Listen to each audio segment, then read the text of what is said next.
morning. Good morning. I'm enjoying the energy this morning. There's so much. I was just saying, this is maybe it's because it's Wednesday morning. You're excited, but it feels very social to me this morning, which I love. But I was just outside talking to the 4C kids, and they said, I was kind of giving them a pep talk. And one of them raised their hand and said, Mr. Mann, can you go make your speech now? Can we get going? Can we get going? And I was like, all right. I'll go inside and tell them it's time. So this is one of our favorite projects of Marymount and Lower Mid.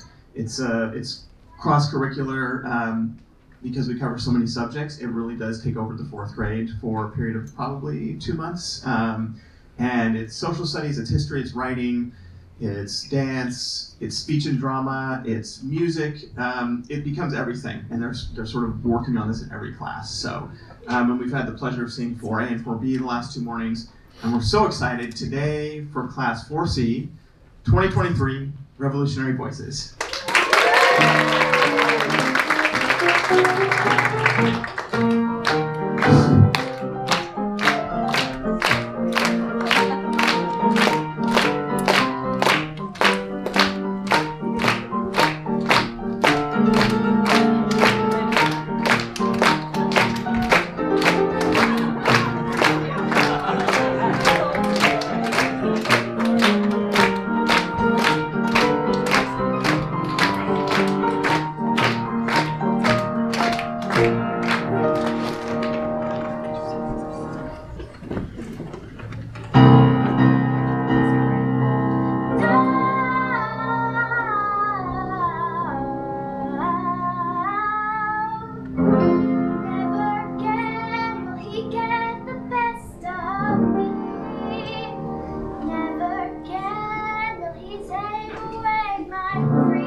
Yes, George Washington, the founding father, the first president of the United States, and the commander-in-chief of the Continental Army during the American Revolution, who helped to defeat the foolish King George.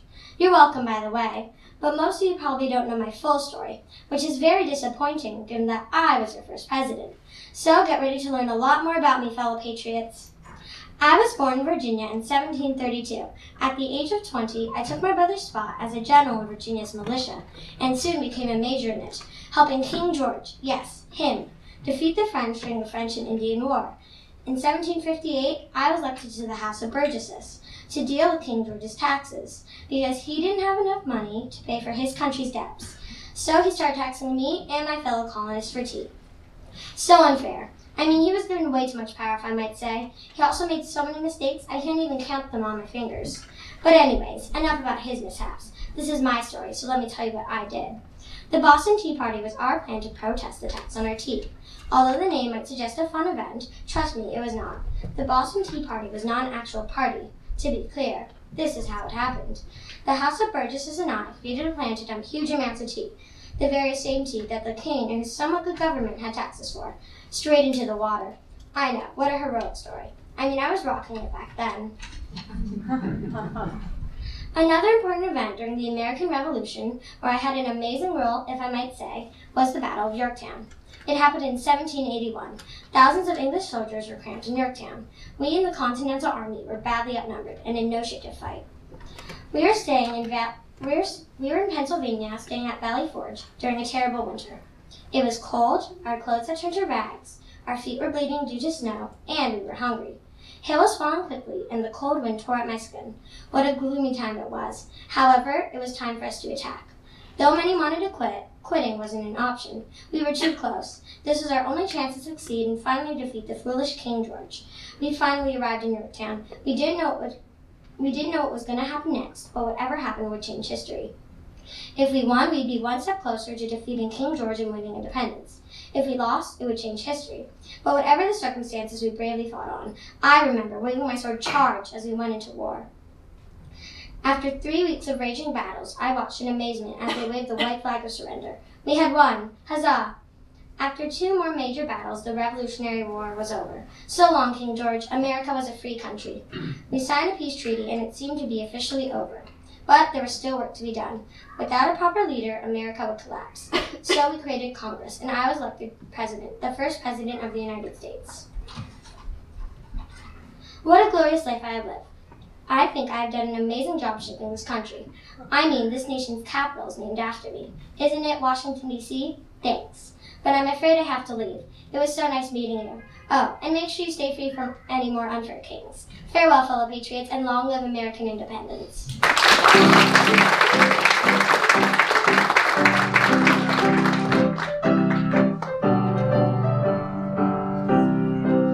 Everyone, go to Colonel Ludington's house now. The British soldiers have attacked the town of Danbury. Go now, and my father will tell you the rest when you arrive. Oh, sorry, that's not a polite way to say hello. Good morning, patriots. I'm Sybil Ludington. I was born on April 5th, 1761. I'm the oldest of 8 brothers and sisters. I was only 16 when I had to deliver this very important message to soldiers late at night on my own in order to defend my hometown, Danbury. My father, Colonel Ludington, was a patriot leader during the war. You may have heard of Paul Revere and his story. Imagine his midnight ride times 4. That's what I had to do at the young age of 16. It was a cold night on April 26th, 1777, when a messenger arrived at our home, exhausted and out of breath. The messenger delivered alarming news to my father. British soldiers were planning to attack the town of Danbury. However, General Washington and his army were a 2-day march away from Danbury. My father, Colonel Ludington, and his army were closer to Danbury, only half a day's march away. It was then when I realized my father and his army were the only chance to save Danbury. My father had to stay behind to organize his soldiers and give orders. The messenger was too tired and wet to spread the call to arms. They needed someone to step in, so I, Sybil Ludington, volunteered. My father's men were spread out over 40 miles, so I had a lot of work ahead of me. It was too dangerous of a mission for a 16-year-old girl to complete, but I insisted until my parents finally agreed. I put on my warmest wool coat and saddled up Star, my horse. Racing and riding through the woods in the dark, I shouted, "Go to Colonel Ludington's house now!" The British soldiers have attacked the town of Danbury. Go now, and my father will tell you the rest when you arrive at my house. House after house, door after door, I knew I couldn't give up, even in the face of danger. I was so tired and yearning for a cup of hot tea, but I knew I had to keep on notifying soldiers around to save Danbury. When I finally made it home, I was surprised with fifes and trumpets playing in my honor. I was so overwhelmed with joy that I started to cry happy tears and hugged my dad. A couple weeks later, General George Washington, that's right, the George Washington, came to my house to personally thank me for what I did. Also, in both Carmel, New York, and Danbury, Connecticut, they honored me with a statue for the noble act of bravery. Without me, 400 soldiers would not be able to help General George Washington and his army fight the British in Danbury, New York, and eventually go on to win the war. I'm off to ride on my horse Star. Goodbye for now, and long live American independence.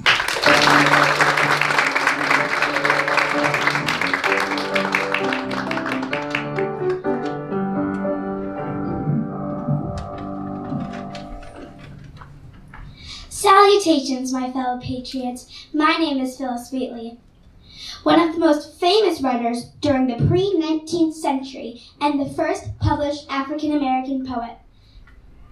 I was born in 1753 in West Africa. In 1761, I was kidnapped when I was just a child and taken aboard a ship that spent 3 months sailing to Boston, where I was eventually enslaved by the Wheatley family. The mistress of the house, Susanna Wheatley, taught me to read and write, and I studied Latin, Greek, and geography. At an early age, I began writing poems about what was happening in my life. My first book of poetry was published when I was just 13 years old. One of my most famous poems is titled On the Death of Dr. Samuel Marshall. Here's some lines from that poem. Gone is Apollo from his house of earth, but leaves the sweet memorials of his birth. Yet mists of a rose, immortal hopes attend the spouse, the sire, the universal friend. Thanks to the popularity of poems, I was invited to the Buckingham Palace to meet the king. In 1773, I got on boat to set sail for England. However, when I arrived, I could not meet the king because, unfortunately, Mistress Susanna Wheatley had fallen extremely ill. I returned immediately when I learned this news. I was there right by her side when she passed. I even wrote a poem to General George Washington, again because of my poem. I had a chance to meet him. At the time, General Washington was in Cambridge, Massachusetts. I had written a letter to him, including my new poem titled To His Excellency, General Washington. Here's an excerpt from that poem. Proceed, great chief, with virtue on thy side, thy every action that the goddess guide.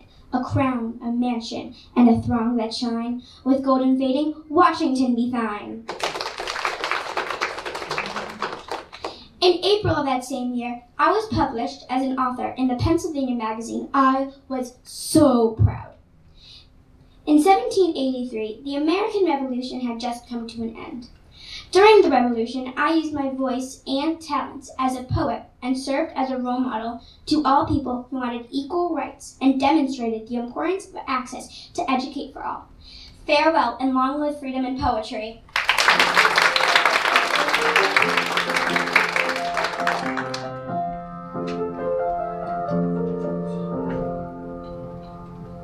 Greetings, my fellow patriots. My name is Mary Ludwig Hayes, but I am also known to the world as Molly Pitcher.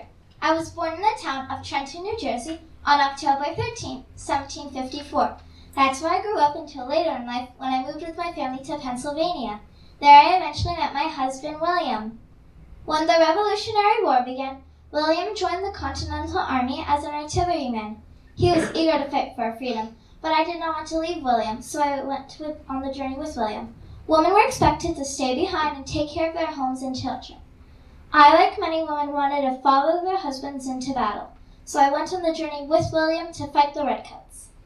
Women in battle were expected to care for the injured and make sure that there was food to eat, while men focused on battle.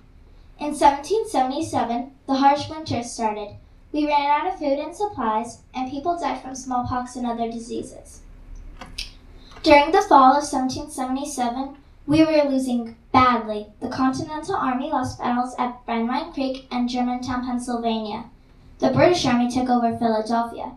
General George Washington ordered the American troops to retreat. The Battle of Monmouth took place on June 28, 1778. It was the biggest and longest one-day battle of the entire war. It was so hot on the summertime battlefield that soldiers were fainting. Suddenly I saw William fall to the ground. The heat must have gotten into him too. I quickly ran on the battlefield with a pitcher that I had filled with water from the spring to give to William. As I ran past other soldiers with the pitcher in my hands, they called me Molly, Molly Pitcher. I soon realized these soldiers needed water desperately, so I ran back and forth through the dangerous battlefield to get more water for these soldiers. Suddenly I saw that William's cannon was left unmanned. He was hurt. I ran to the cannon as fast as I could and started firing. Boom, boom, boom! I kept on firing until the redcoats decided to retreat. We had won the battle! Eventually, I was even recognized by George Washington for my bravery. While many brave women acted as freedom fighters during the Revolutionary War, earning the nickname Molly Pitcher, I was the real-life hero behind the battles of Monmouth, and I have incredible memories of my time in the battlefield, and I am proud of my contribution. May Molly Pitcher continue to inspire women to be strong, fearless, and successful. Hooray for American independence!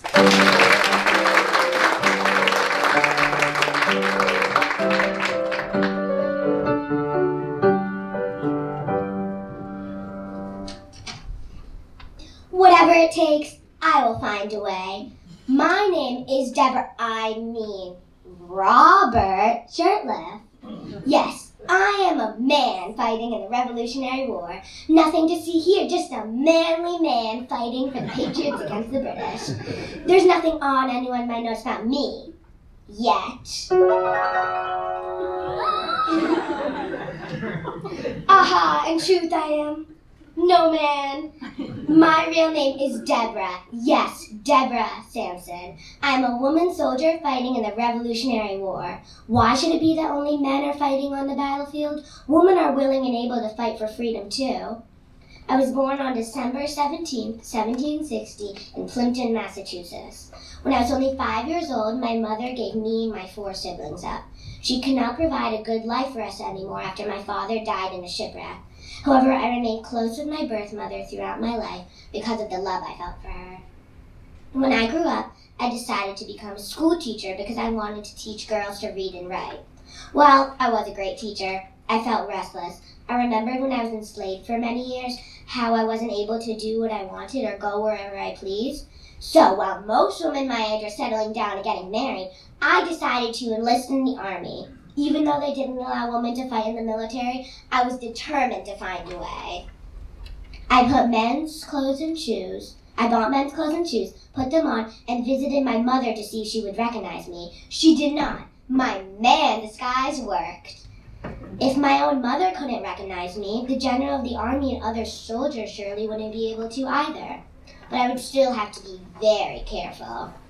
On May 20th, 1782, I joined the army. I introduced myself as Robert Shirtliff. Some other fellows call me Bobby. Later, I was sent with a few other soldiers to steal supplies from the British. However, as we were escaping, they caught us and started firing at us. I jumped on my horse as fast as I could, but I was hit twice. A bullet in my neck and a bullet in my leg. My first thought was of my mother. Would I be able to see her again? I told my comrades, insisted, that they leave me and get somewhere safe. But they took me to a hospital 6 miles away. There, the doctors gave me bandages for my head. Then they asked me if I had any other wounds. I lied to him and said no. I didn't reveal the wound on my leg because I was concerned the doctor would figure out my true identity. I couldn't take that chance. So, fair warning, with a pocket knife, I removed the bullet from my leg myself. Later, in Philadelphia, I fainted from a fever that was spreading. Dr. Binney examined me and uncovered my secret. Dr. Binney gave me a note to deliver to my general. I thought for sure my general would be livid when he learned I had fooled him into thinking I was someone else. After the general read the note, he turned to me and said, "Is it true? I was discharged from the army on October 25th, 1783, and given an excellent record of service. I hope my life and story continues inspiring women to fight for their freedom. Long live American independence."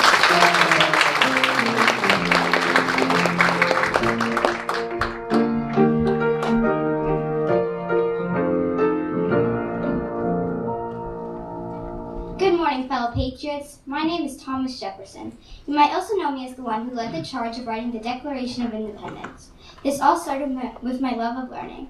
At the young age of 9, I was sent to boarding school to study Latin, Greek, and French. Then I enrolled in the College of William and Mary and studied there for 7 years. For the first 2 years, I studied science, mathematics, literature, history, and more. For the last 5 years, I studied law. I believe that learning about law helps one understand the culture, history, and morality of a nation.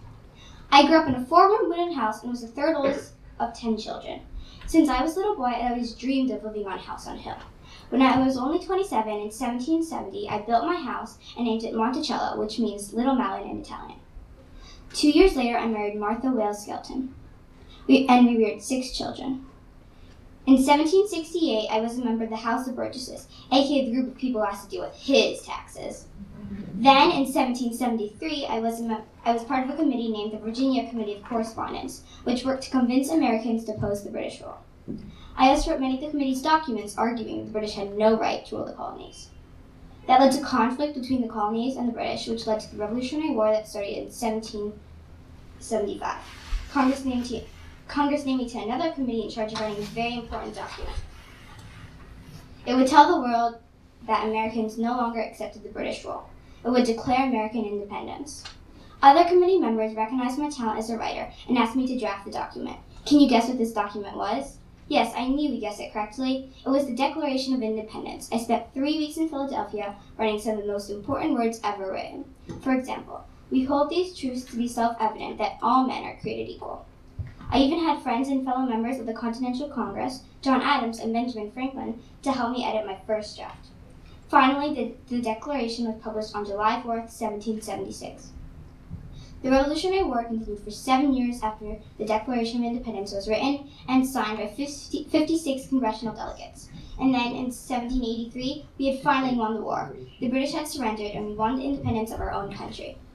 After the war, I lived in Paris for 5 years and retreated to the U.S. in 1789. So technically it would be bonjour, comment ça va? When I came back, little did I know that President George Washington had nominated me to be his Secretary of State. And then, in 1796, I ran for president against John Adams and lost, but still became vice president. Eventually, I became the 3rd president of the United States. I'm proud to say I played such an important role in American history. Without me, America would have not gained independence and become the country it is today. My words continue to inspire Americans to fight for what they believe in and never give up. If that doesn't impress you, then remember this. I, Thomas Jefferson, am credited with the first known ice cream recipe recorded by an American. I even popularized ice cream in this country when I served it at the White House. So long, fellow patriots. Enjoy your ice cream. Until next time.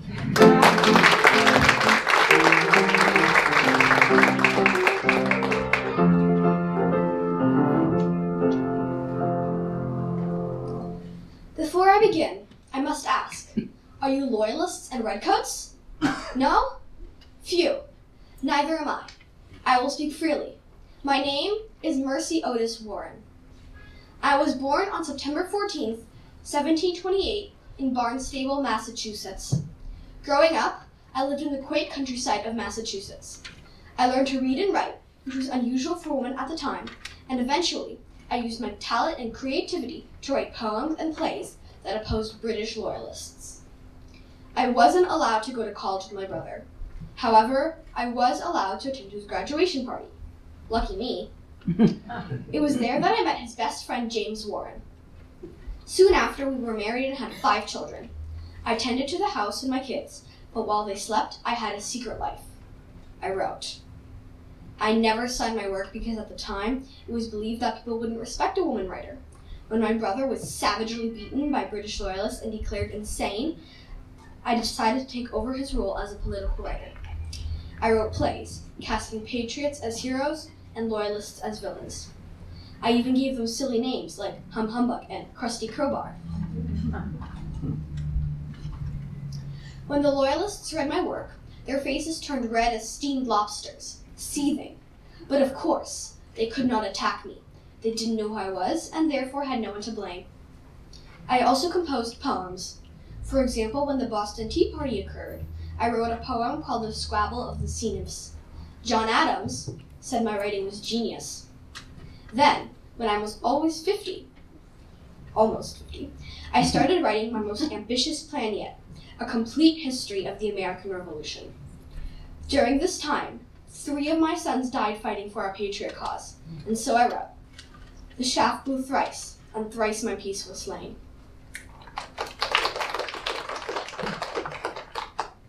30 years later, in 1805, I proudly signed my name on 3 volumes of historical information on the Revolutionary War, titled History of the Rise, Progress, and Termination of the Revolution, interspersed with biographical and political moral observation, by Mrs. Mercy Otis Ward. By this time, the 13 colonies were in a state of peace and the United States was an independent republic. Eventually, as I grew older, people realized I was the writer in the newspaper and cheered me on, and of course, I kept writing. It felt wonderful that everyone knew my true identity and I could be credited for my original work. I hope you have learned about my story as a courageous and secret writer. Well, maybe not so secret now. Long live American independence.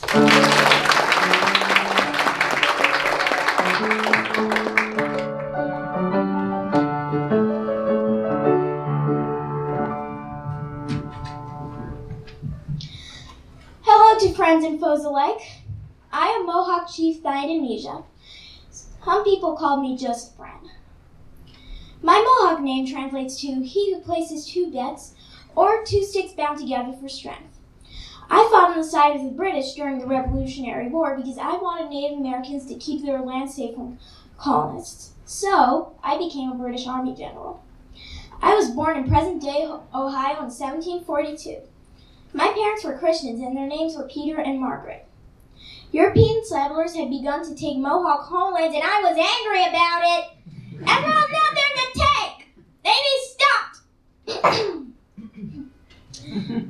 The French and Indian War lasted from 1754 to 1763 and was fought between the British and French over land in North America. I was 13 when I participated in my first battle at Lake George in 1758 and emerged on the side of the victor.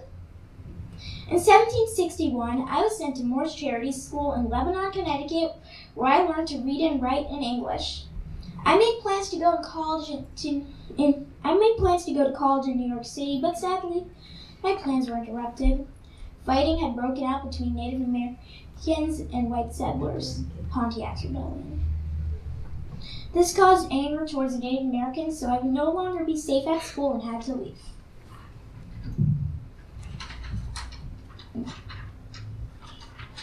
I decided to cross the Atlantic Ocean to ask the King of England for help against colonists who wanted to expand westward into Native American territories. While I was in England, colonists in North America were pushing for independence. I had to pick a side to fight for. Would I side with the British or the colonists? Eventually, I chose to fight on the side of the British against the colonists because they promised we would have the opportunity to remain on our lands. I became a general for the British Army. I led 4 Iroquois nations and attacked colonial outposts throughout New York and Pennsylvania. I also led a raid I led the Mohawk people in the Battle of Oriskany on August 6, 1777. I also led a raid on well-protected village of Cherry Valley on November 11, 1778. I developed a reputation as a feared military leader. A word of caution for my opponents: stand back! In 1765, I married an Oneida woman named Margaret and moved to Conajohary, a very peaceful place. I had children named Isaac and Christiana. At the end of the war, my people and I were given land along the Grand River in Canada, an area which is now known as Brantford, Canada. I, Mohawk Chief Indonesia, am an important figure in the Revolutionary War because I helped protect and defend Native American homelands. From a grain of sand to a great mountain, all is sacred. Thank you to my dear friends and allies.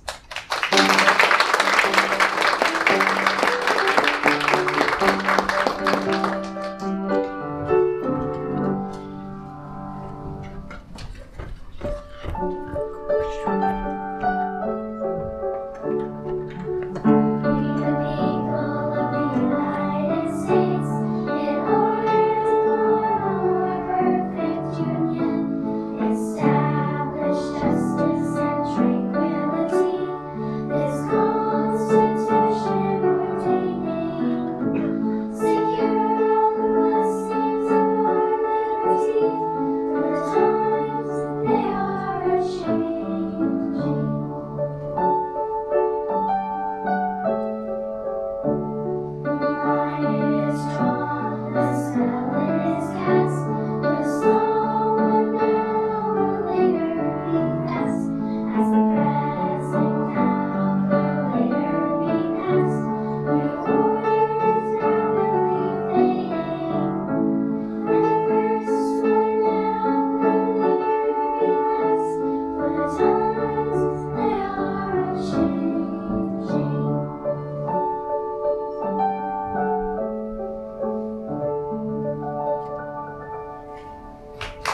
as it seems. Take me, for example, James Armistead Lafayette.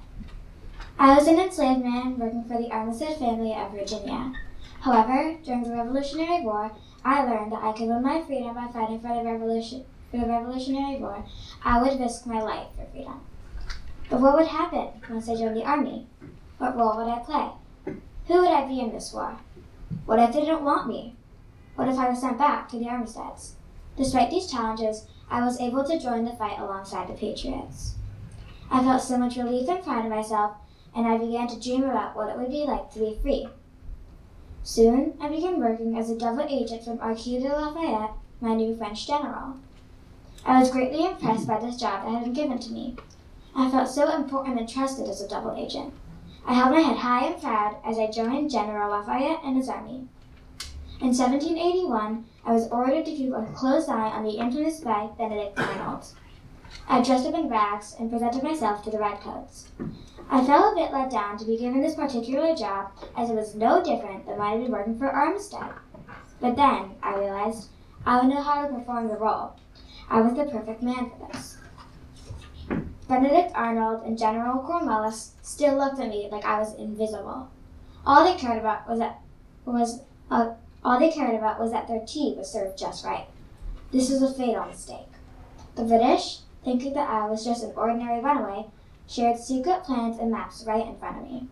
They would never suspect that I was a spy. I was later able to successfully pass all this information back to General Lafayette. Now, I was an important double agent spying for the colonies. After I joined the British, they began to trust me. They even asked me to spy on the Continental Army for them. I was able to continue to deliver messages to General Lafayette, and they gave me false plans and maps to give to the British. But this was still incredibly risky. I could be caught as a spy on both sides of the war. My heart raced every time I traveled from camp to camp. What if the colonists saw me with papers and maps? They might think that I was spying for the British. But what if the British discovered that I was a double agent and that I was giving them misleading information? The freedom that I had hoped for would be gone in a flash. I'd be no different than the thousands of others who had been caught guilty. I was never caught. Eventually, General Lafayette received enough data for me to trap British General Cornwallis and his army at the Battle of Yorktown at the end of the war. The war officially ended in 1783 with an American victory over the British. It was a victorious day for us as we triumphed over our success. But later, when Cornwallis paid our camp a visit after the war, he saw me there. I saw the enraged look on his face as he realized in a flash who had fooled him. I felt a huge wave of satisfaction and pride run over me as he angrily turned away and stomped off. Later, though, despite all that I had done for the Continental Army, I was still an enslaved man. My freedom slipped away from me, as did all of my hopes and dreams of being free. This gift, I realized, was only granted to people who were devoted soldiers, not spies. Everything that I had done had been for nothing. I had been a spy for absolutely nothing. I felt so angry at this. Why weren't spies just as important as soldiers? Why weren't they given just a little credit for what they had done? But when General Lafayette heard about this, he was furious. He wrote a certificate for me insisting that I should be granted my freedom. After 2 slow years that seemed to never end, I was declared a free man by the Virginia legislature. I was so grateful to him that, in honor of him, I took the last name Lafayette. I felt so proud of what I had finally achieved during the war. At last, I was finally free. Long live American freedom.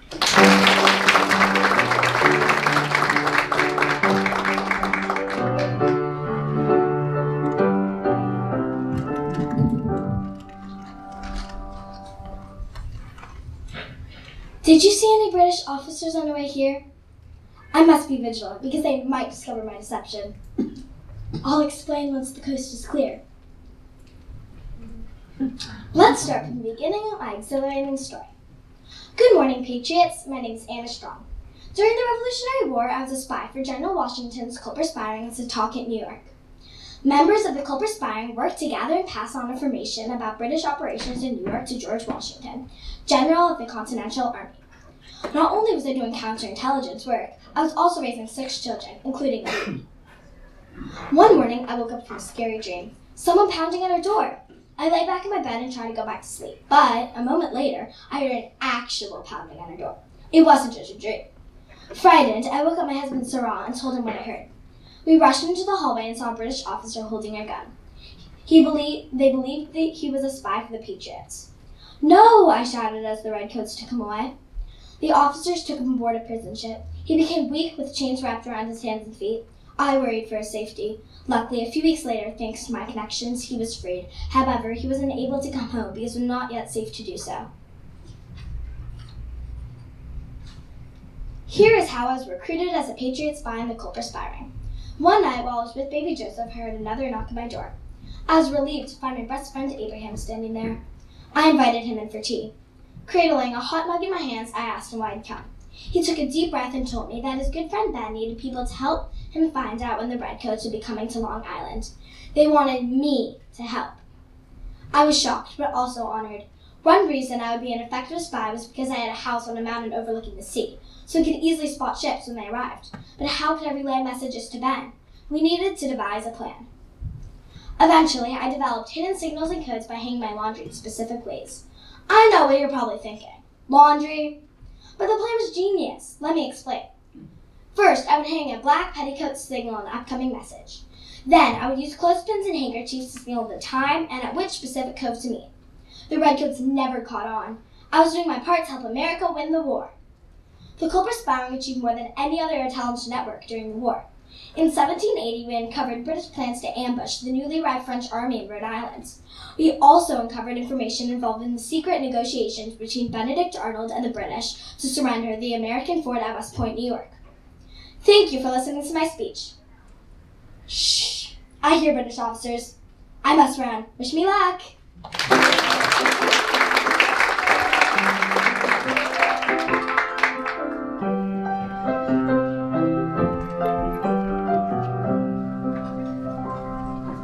Bonjour, Miss Americans. My name is Marie Joseph Paul Ye Roach Girwit Timotier. A mouthful, no, but because of the special relationship between our countries, France and America, you can call me Gilbert or Marquis de Lafayette. I was born on September 6, 1757, at home at Château de Chavignac in France. Unfortunately, by 1770, my mother, father, and grandfather had all passed away, leaving me with a large inheritance. When I was 2, my father died in the Battle of Minden on August 1st, 1759, against the British. Some say my motivation to help the Patriots in the American colonies was partly revenge for my father's death. My grandfather sent me to boarding school in Paris, where I studied writing, French, of course, I am fluent. Salut, comment ça va? I also studied science, philosophy, and religion. But when I was 12, my mother died, and a few weeks after that, my great-grandfather died. From then on, I went by Marquis de Lafayette. In December 1776, I made plans to go to North America. Perhaps I could even earn the fame I have dreamed of since childhood. But King Louis XVI wouldn't allow me to join the revolution. The king had been secretly helping the Americans, but he didn't want France to publicly support a group that was fighting against their enemy, Great Britain. I was very wealthy and I had a lot of influence. If I participated in the war, the French might want to get involved as well. I couldn't just stand sitting there, so I decided to join the war, going against the king's commands. Because I took this risk, France officially joined to help the Patriots. Imagine this scene. Lord Cornwallis's British troops in Yorktown, weakened from the battles and skirmishes in the south. French naval ships that I have successfully secured, creating a blockade around the Yorktown ports. More French troops blocked Cornwallis's men to the west, and American troops blocked the British from the east. My brilliant plan was working. Cornwallis's men remained trapped in this triangle for several days. Finally, on October 19, 1781, the British surrendered to the Americans at Yorktown. We had officially won the war for American independence. Today, statues of me are found across the country, in public parks, gardens, and buildings. Au revoir, Patriots!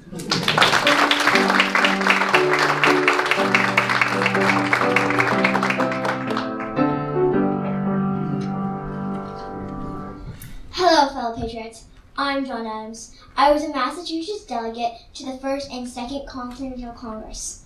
I was an important leader for the patriot cause of American independence. Additionally, I was the first U.S. Vice President and the second President of the United States of America. Here's another interesting fact. While I may have been the second president, I was the first president to live in the newly completed White House. I was born on October 30th, 1735, in Braintree, Massachusetts. My wife, Abigail Adams, helped train soldiers during the Revolutionary War. I spoke up for the rights of American colonists by participating in the Continental Congress and giving inspirational speeches. I also helped write the Declaration of Independence of Thomas Jefferson. A graduate of Harvard, I was also an accomplished lawyer. I believe strongly in upholding the law and defending the innocent. Do you remember the Boston Massacre? In court, I defended the British soldiers who fired into the crowd. Why? Because I was convinced that the soldiers were wrongly accused and had fired into the crowd in self-defense. I believed in the law and the idea that everyone was entitled to a defense. By the Second Continental Congress, I was known as the Adolescent Independence. There are two pivotal steps that changed our history. First, I nominated George Washington to be commander of the Continental Army. Second, while I was chosen to write the Declaration of Independence, I instead nominated Thomas Jefferson to write it. While Benjamin Franklin and I edited Jefferson's work, I think Thomas did such a good job. I made a 2-hour speech to encourage Congress to vote on and pass the Declaration. George didn't too bad either. I was a successful diplomat and politician. I was sent to France to meet with Benjamin Franklin to seek France's support for our cause during the American Revolution. Additionally, I helped negotiate the Treaty of Paris between Great Britain and the American colonies, ending the American Revolution, and declaring our independence. Also, I published Thoughts on Government, which proposed a system of 3 branches of government, which is the foundation for the United States government today. And now I will leave you with some of my famous words written in a letter to my wife, Abigail. Liberty once lost is lost forever. Long live American independence!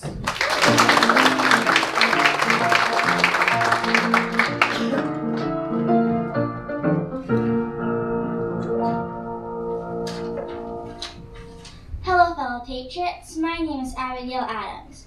You might have heard about my husband, John Adams, but we're not here to talk about him. We're here to talk about me. I was born in 1744 in Weymouth, Massachusetts. I was about 20 years old when I married John Adams in 1764. We had 5 children: Abigail, who we called Nabby, John Quincy, Susanna, who we called Suki, and died at 13 months old, Thomas and Charles. When John was writing the Declaration of Independence to Thomas Jefferson, I wrote to my husband, asking him to remember the ladies. I wanted to make the laws fair for women. At first, John laughed at my proposal and denied my requests. But I was a woman with a strong voice, and I was determined to use it. On March 5th, 1770, I heard shots and shadows rushing down the street. John was still at a meeting, and I got worried about him. This event would later become known as the Boston Massacre and eventually lead to the Boston Tea Party. My response to the Boston Tea Party was that I was happy that the colonists wanted to fight for their rights, but I was also worried that the next step might be a war. Unfortunately, I was right. During the war between Lexington and Concord, I let people stay in my house who wanted to escape the British. I felt the need to help train soldiers. I even let American soldiers practice in my yard and made them fake cannonballs using pewter utensils. On June 17, 1775, I watched Charlestown, Massachusetts burn in the bloody Battle of Bunker Hill. The colonists lost that battle. I also learned that a family friend had died, and expressed my emotions by writing justice, humanity, and benevolence are the duties we owe to society. The Stamp Act placed financial burden on my family and our community. My friends and I got creative. We sewed our clothes and made tea out of leaves from our gardens. When John left for Paris, France, to go to the Continental Congress, I asked if I could join, but he thought the journey would be too dangerous for me. So instead, John brought his 10-year-old son, John Quincy. I was sad and lonely when John was away. When John was in Paris, we sent each other several letters which document many things happening during the Revolution. As I like to say, My pen is always freer than my tongue. My letters to John help people know how dangerous here in the United States during this time. They give a small window into what life was like for women during the American Revolution. I also became the second ever First Lady of the United States of America when my husband was elected president, when my son John Quincy Adams was also elected as president. I became one of 2 women ever to have a spouse and child serve President of the United States. As the First Lady, I had a platform to speak on behalf of women, and I spent my life advocating for women's rights. Because of me, women were finally allowed to keep some of the money they earned instead of handing it all over to their husbands. I will be remembered as a woman who was ahead of her time. I worked hard for women's rights, and I believe that education should be available for all. Thanks to my brave words and actions, we are able to live in a country where all men and women are free. Goodbye to all, and long live American independence.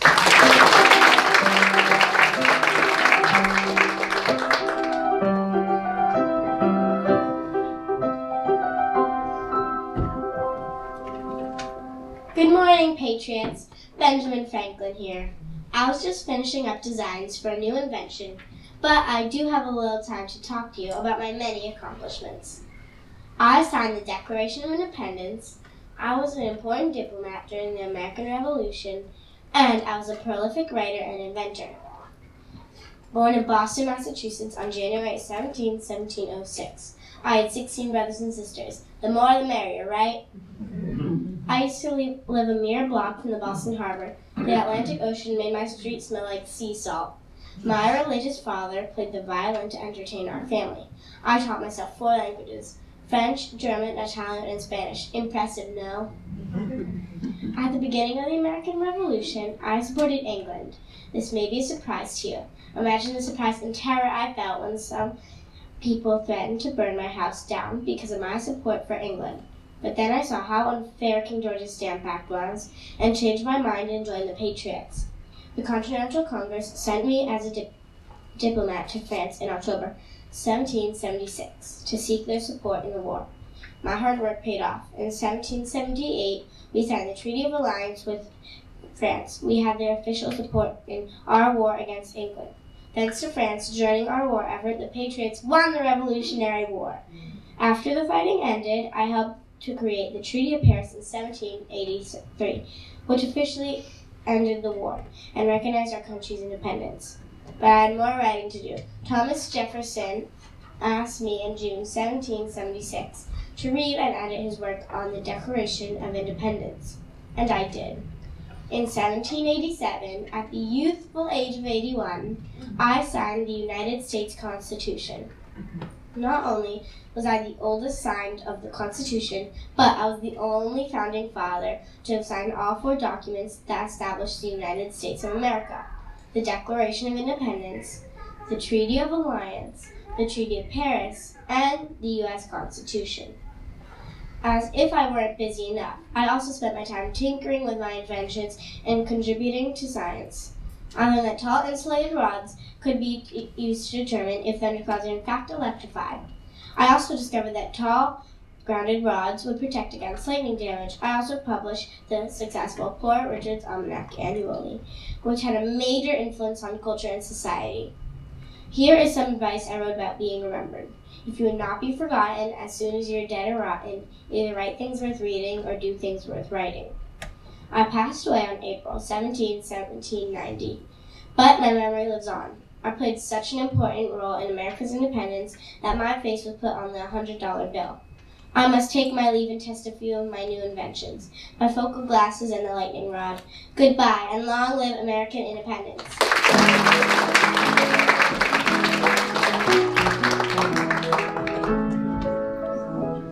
Look at that mountain out there. Rain and wind, ice and snow try to wear it down, but there it stands, strong and rugged, just like us.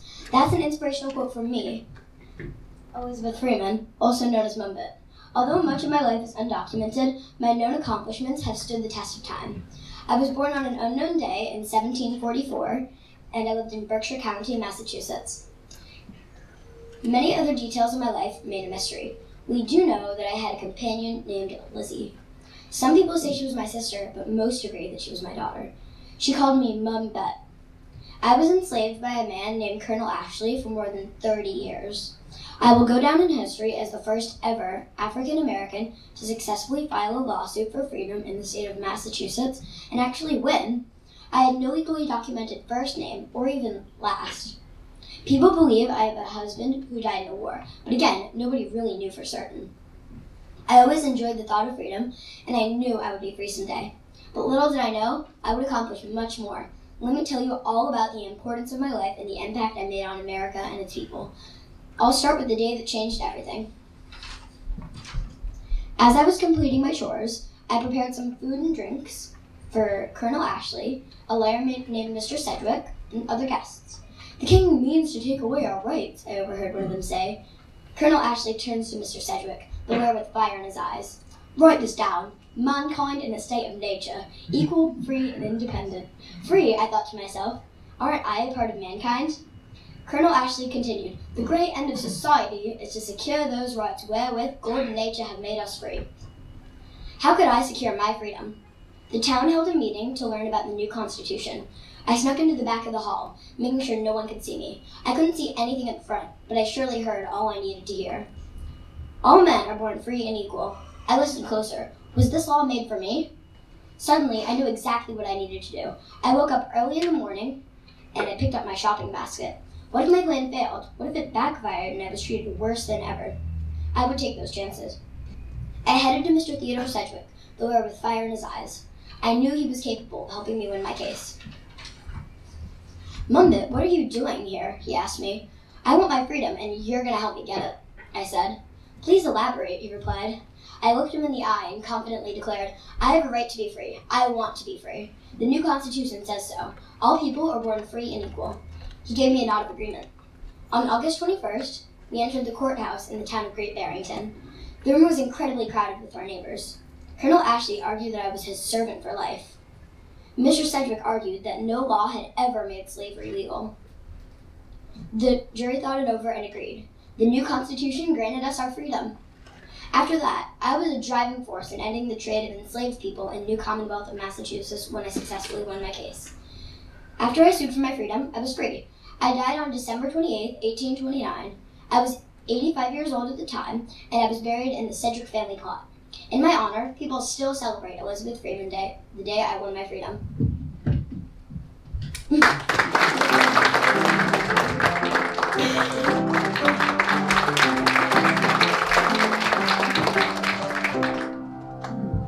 Oh, this is all wrong.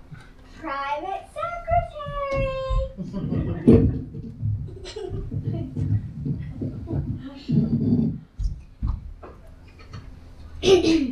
Hello, my fellow loyalists. What? You're all patriots. Well, very well. I will speak to you anyway, for old time's sake. Of course you know who I am. Why, I'm no other than King George III. Some of you consider me America's biggest enemy. My friends nickname me Farmer George. Whatever you call me, I think I'm pretty fantastic. This is the story of my life. I was born on June 4th, 1738. I was crowned King of Great Britain on October 25th, 1760, at the age of 22. My reign as king lasted from 1760 to 1820. I don't like to brag, but I was king for 60 years. Meanwhile, that other George Washington, only served 8 years as president. I married Queen Charlotte and had 15 children. Sadly, only 13 survived. But moving on to a subject these colonists are absolutely obsessed with. Taxes. Yes, indeed, it was I, King George, who taxed the colonists, leading to the American Revolution. Why, you ask? It was because I needed money for England war debts. How do you think we paid for the 7 Years' War? How do you think we protected the colonists of America? Money! And I needed more of it to pay for these things. I must also say Parliament and I took a long time planning my taxes. The Stamp Acts of 1765 taxed the colonists on printed materials like newspapers, legal documents, dice, and even playing cards. I taxed more goods, including tea, with the Townshend Act of 1767. You see, tea was a precious commodity. And you can't imagine how angry I was when I found out George protesters dumped all my tea into the Boston Harbor. Sons of Liberty? Pish-posh, more like sons of wasted tea. But suddenly, according to the Declaration of Independence, I'm unfit to be ruler of free people. I mean, I wasn't that bad, was I? Never mind, don't answer that. No matter what, Great Britain will always be great. Literally. Great Britain. See? Sometimes you're up, other times you're down. Great Britain had been doing so well. We'd had won the French and Indian War. During the American Revolution, we won so many battles against the Continental Army. We took over Camden, Charleston, Oriskany, Guilford, Coral House, White Plains, and Brandywine Creek, but we lost it all at the Battle of Yorktown. I knew everything was going to change. General Cornwallis and his British troops surrendered. We recognized the United States of America as a free nation. We lost the war. Oh my. Look at the time. I should get home before my wife calls for a search party. Goodbye, my fellow loyalists. Patriots. Until next time, don't miss me too much.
That was a captivating, spectacular performance. You were absolutely wonderful, and I'm sure we can give a round of applause to express how proud we are of you.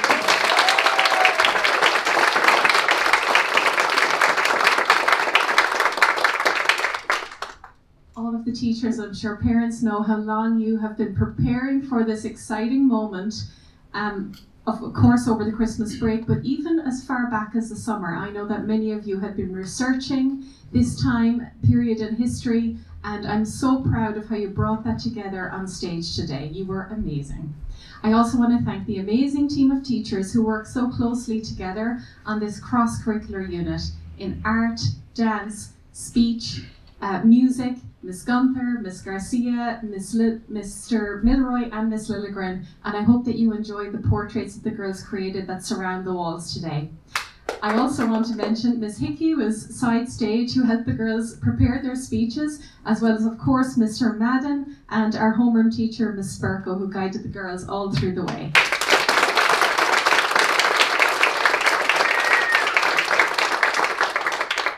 Thank you, Miss Kim, for creating magical moments on the piano and joining us today. And before we go, we have a quick group photo to take, which we will make sure to share with everybody, as well as a recording of today's performance.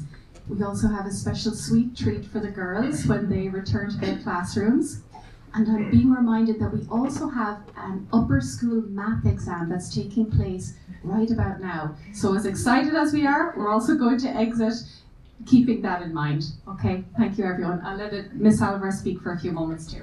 Thank you.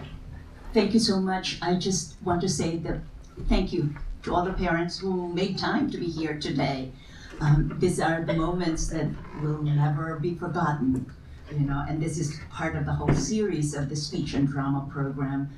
I've seen these girls when they could barely walk up the steps. Some of them joined us in nursery, others joined us in kindergarten, some others a little later on. But look at where they are now. I bet none of you were able to do this when you were their age, right? Except for Alice, right? But a special recognition for the parents who are here and some guardians who made it here today. But really and truly, none of this would happen without what I call the head of the lower middle school, Miss Eva Farrell. Will you please stand up and be acknowledged? It only works because there is an engineer that makes it all happen. And let us end with another big round of applause for this.